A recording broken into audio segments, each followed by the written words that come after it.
पहले ऐसा होता था हादसे की शक्ल में हम जब पहुंचते थे स्पॉट पे तो हमसे पहले ही लोग अपनी गाड़ियों पे या रेडी पे गधा गाड़ी पे किसी भी चीज़ पे डाल के करीबी हॉस्पिटल मुंतकिल कर चुके होते थे उसे। स्पॉट पे पहुंचने के बाद लोग हमें कहते थे यार हमें चलो, हमें लेके चलो, हम आपको बताते हैं करीबी कौन से हॉस्पिटल में है। यानी कि इतना उनमें जो है ना जज्बा और इंसानियत के शौक़ और ख़िदमत का शौक़ होता था। लेकिन अब ये चीज़ें देख के ना हैरत होती है। कहने का मकसद ये नहीं है कि लोगों का ज़मीर सो गया है, या मेरा मकसद हरगिज़ ये नहीं है कि मैं किसी की दिलादारी करूं, लेकिन ये चीज़ ज़रूर कहूँगा कि कम हो गया है। ये चीज़ बहुत दुख की है। अब भी वही इंसान है, पहले भी इंसान थे, सदियों से चले आ रहे हैं, लेकिन इंसानियत के जज्बे और इंसानियत की खिदमत का जज्बा कम नहीं होना चाहिए इंसान के अंदर। आज अब तक की कहानी में हम आपकी मुलाकात करवा रहे हैं एक एम्बुलेंस ड्राइवर से जो 35 साल से एम्बुलेंस चला रहे हैं और 25 साल से एडी एम्बुलेंस सर्विस से वाबस्ता हैं। देखिए, ज़िंदगी में तो जहाँ से मैंने ईदी को ज्वाइन किया है, हर लम्हे इमरजेंसी में ही गुजरा है। घर जाके भी सुकून नहीं है। अब बाज़ का ऐसा भी हुआ, घर पहुँचते हैं, खाने पे बैठते हैं, इमरजेंसी लग जाती है, वापस आना पड़ जाता है घर से। अब उसमें कोई लिमिट नहीं है। इस 8,000 सैलरी थी आज से 10 साल पहले। उस वक़्त 8,000 में भी मेरा घर चल रहा था, और अब मैं 20,000 रुपये सैलरी ले रहा हूँ। अब भी मेरे घर का वही माहौल है। सिर्फ ये कि मैंने अगर ये तय कर लिया है ना कि मैं इंसानियत की खिदमत कर रहा हूँ और अल्लाह पूरा करेगा, मैं कसम खा के कहता हूँ रब्बे-जुल जलाल की, हर चीज़ पूरी खुद ब खुद होती चली जाती है। हमें सोचने की, फिक्र करने की नौबत ही नहीं आती। और आज 35 साल गुजर जाने के बाद भी उनकी तनख्वाह सिर्फ 20,000 रुपए है। एम्बुलेंस ड्राइवर को बचपन से ही इंसानियत की खिदमत का शौक था, इसलिए उन्होंने एम्बुलेंस सर्विस ज्वाइन की। उनका कहना है कि आज से 5 साल पहले तक लोगों में इंसानियत का जज्बा पाया जाता था, लेकिन वक्त के साथ साथ ये जज्बा खत्म होता जा रहा है। पहले तो लोगों में एजुकेशन का मसला था, मजदूरी का मामला था, हर किसी को फिक्र नहीं थी इतनी, बस मजदूरी करनी है, कमाना और घर जाना है। ये कह लो कि उस वक्त जहालत ज़्यादा थी। अब तो लोग माशाल्लाह अल्हम्दुलिल्लाह पढ़े लिखे लोग, अच्छी फैमिलियों से ताल्लुक़ रखने वाले लोग, उनको मैंने देखा खड़े हुए तमाशा देखते हुए। तो इस चीज़ को देख के ज़रा सा दुख होता है। हत्ता मुमकिन कोशिश करनी चाहिए कि ये इसको शूट नहीं करना चाहिए, क्योंकि किसी की जो है ना दिलादारी होती है। एक चीज़ आप उसे छुपाएं, जहाँ काम आने वाली चीज़ है वहाँ तक उसको पहुँचाएं। उसको एक जो है ना वो ना बनाए, फैशन ना बनाए कि जो है ना हर किसी को मैंने भेजनी है। अगर अब कोई हादसा भी हो जाए तो लोग मदद करने या एम्बुलेंस को फोन करने के बजाय अपने मोबाइल फोन निकालकर वीडियो बनाने लगते हैं, चाहे हादसे का शिकार इंसान जान ही से क्यों न चला जाए। ड्राइवर्स ने सानिया बल्दिया के हवाले से बताते हुए कहा, जिंदगी एक वाकयात से नहीं, काफ़ी वाकयात से भरी हुई है।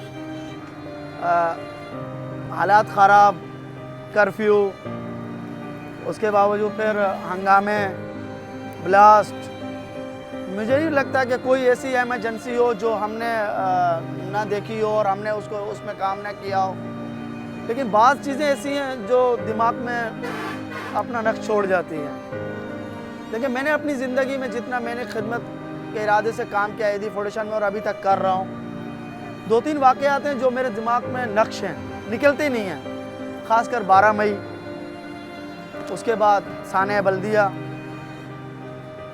और 2-3 वाक़यात और हैं। ये चीज़ें ऐसी हैं जो दिमाग से ना नहीं निकलती। बाज़ औक़ात मैं सोया हुआ होता हूँ ना, अमूमन मुझे ये बल्दिया सानिया उठा देता है रात को, क्योंकि जब ये वाक़या हुआ था तो उस वक़्त मैं बल्दिया सेंटर पे तैनात था और शाम का टाइम था। हमें एक ड्राइवर ने आके कहा कि साहब आप लोग घर जा रहे हो और हादसा हो गया। 6 बजे का टाइम था गालिबन। तो मैंने कहा नहीं, घर तो नहीं जा रहे हैं, बस अभी तैयारी कर रहे हैं। तो उन्होंने कहा वहाँ बिल्डिंग में आग लगी हुई है, लोग ऊपर से छलांगे मार रहे हैं। मैंने कहा शायद मजाक कर रहा है। बोला नहीं साहब, आप जाएं तो सही, देखें तो सही। तो उस वक़्त सेंटर पे कोई गाड़ी मौजूद नहीं थी। एक गाड़ी अंदर खड़ी थी जिसमें हमने काम करवाना था सुबह। मैंने अपने सीनियर को कहा कि सर इसको ले चलते हैं, अल्लाह मालिक है, चलें देखें तो सही हुआ क्या है। गाड़ियाँ मंगवा लेंगे, सेट लगे हुए हैं गाड़ी में, किसी को कॉल कर लेंगे। जब वहाँ जाके देखा, सूरत-ए-हाल देखा, तो मैं हिल गया। देखें, एक इंसान मेरे सामने जल रहा है, वो मुझे पुकार रहा है वो, और मैं उस तक पहुँच नहीं सकता जबकि मेरे सामने वो जल रहा है। अल्लाह पाक हिफाजत करे हर मुसलमान मोमिन की। तो मैंने सेट पे मैसेज किया, अपने कंट्रोल को आगाही दी। मैंने कहा बहुत बड़ा हादसा हो गया और जितनी गाड़ियाँ आपके राब्ते में सबको इधर भेजें, फिर फायर फाइटर को इतला दें कि यहाँ पे आग लग गई है, फिर कंट्रोल रूम हमारा जो है जो सिस्टम को चलाता है, तो सबसे पहले हमारी कोशिश होती है हम कंट्रोल रूम को हर चीज़ की आगाही दें, क्योंकि वहाँ जो हमारे सीनियर बैठे हुए हैं, ऑनर बैठे हुए हैं, और वहाँ से हर जगह मैसेज पास हो सकता है। फिर सारे इदारों को कॉलें गई, फिर गाड़ियाँ आना शुरू हुई, तो 2 दिन लगे हमें उस ऑपरेशन को लीड करते करते। वो चीज़ जो है ना मुझे हिला देती है। छत तोड़ के अंदर जाना, हर बंदा अपनी मशीन के पास बैठे बैठे दम दे गया, कोई खिड़की के साथ चिपका 7-8 आदमी खिड़की के पास मर गए, दरवाज़ों की तरफ जब अंदर हम तोड़ के गए, तो ये चीज़ें जो है ना मुझे बाज़ औक़ात नींद से उठा देती हैं।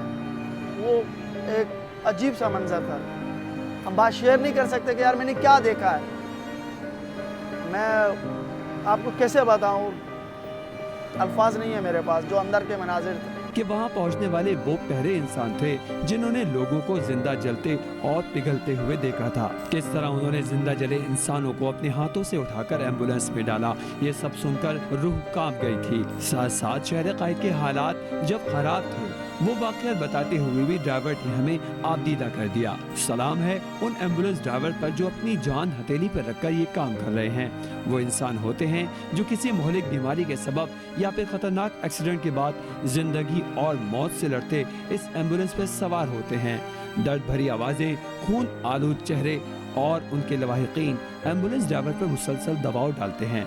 जल्दी चलो, जल्दी चलो। एम्बुलेंस का हुटर कुछ लोगों के लिए तकलीफ दे होता है, लोग ड्राइवर्स को झिड़कियां भी देते हैं। हुकूमत की तयशुदा तनख्वाह से भी कम काम करने वाले ये रजाकार किसी हीरो से कम नहीं।